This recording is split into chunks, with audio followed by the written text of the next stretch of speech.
اگر کسی شخص کو ہم نے گھر بنانے کے لیے زکوٰۃ دینی ہے تو اوبیسلی ایک بڑی اماؤنٹ دینی پڑتی ہے، تو اس کے اندر تو وہ صاحب زکوٰۃ ہو جائے گا، صاحب نصاب ہو جائے گا وہ. تو کسی کو وکیل بنا کے ایک بڑی اماؤنٹ اس کو دی جا سکتی ہے کہ وہ اس کا گھر بنا دے. مکان دلانے میں اماؤنٹ بہت بڑا دیا جاتا ہے، ظاہر ہے. اس کا ایک ہی طریقہ یہ ہو سکتا ہے کہ اگر آپ نے اماؤنٹ اس آدمی کو دیا جو پہلے سے صاحب نصاب نہیں، تو آپ مکان کی ادائیگی میں مکان لینے کے لیے اس کو زکوٰۃ دے سکتے ہیں. مثلا کوئی شخص سامنے زیرو پہ، یعنی اس کے پاس ہے ہی نہیں، یا ہے تو 2-4 ہزار 10 ہزار 20 ہزار، نصاب نہیں ہے اس کے پاس. اب کسی نے اسے اٹھا کر 20 لاکھ روپیہ زکوٰۃ کے طور پہ دے دیا کہ تم اپنا فلیٹ لے لو، مکان لے لو. اب اس نے 20 لاکھ قبضہ کیا اور مکان لے لیا.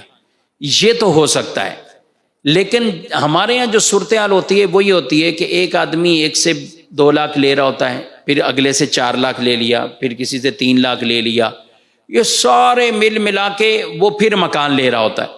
تو بھائی جب اس کے قبضے میں پہلا 2 لاکھ آ چکا ہے تو وہ صاحب نصاب ہے، اس کو تو اپنے سال کا شروع اس نے کر لیا ہے، وہ نصاب والا ہو چکا ہے. آگے جو بندے اسے زکاتیں دے رہے ہیں ان کی زکاتیں ادا نہیں ہوں گی، اس طرح زکوٰۃ نہیں ہوگی ادا.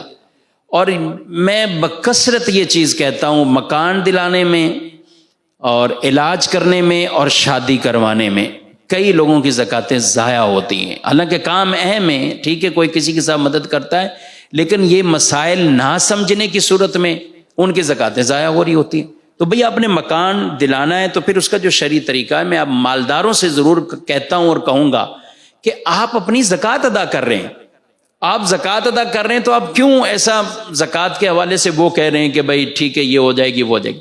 بھئی نماز پڑھنے آپ آتے ہیں، آپ نے 4 رکعتیں پڑھنی ہیں، تو آپ کو پتہ ہی ہے آپ نے 3 رکعتیں پڑھی ہیں، بھول گئے تھے، کچھ مسئلہ ہوگا، تو کیا آپ وہاں یہ کہیں گے کہ چلو 3 تو پڑھی ہے نا یار، چلو 3 ہو جائے؟ بھئی آپ کی نماز ہی نہیں ہوگی.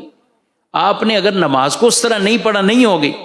آپ کہیں وضو کہ جو ہے وہ وضو درست نہیں کیا یا وضو میں مسئلہ ہے، تو آپ کیا کہیں گے کہ نہیں 1-8 دفعہ تو چلو اس طرح ہم پڑھ لیں؟ نہیں کہیں گے.